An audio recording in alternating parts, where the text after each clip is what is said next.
குறிச்சிக்குளம் கோவையின் மையப்பகுதியில் அமைந்திருக்கும் இந்த குளம் 372 ஏக்கர் பரப்பளவை கொண்டது.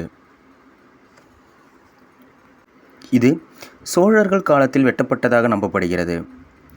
இதற்கு நீராதாரமாக விளங்குவது நொய்யலாறு. இதன் கரையில் ஒரு பொன்காளியம்மன் கோயிலும் இருக்கிறது. பரதநாட்டிய சிலை 10 அடி உயரம் கொண்டது.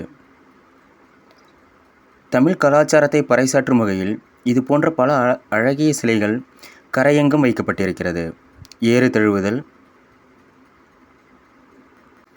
இது கேசிபி இன்ஃப்ரா லிமிடெட் என்ற நிறுவனத்தினரால் சுமார் 50 கோடி செலவில் புனரமைக்கப்பட்டது.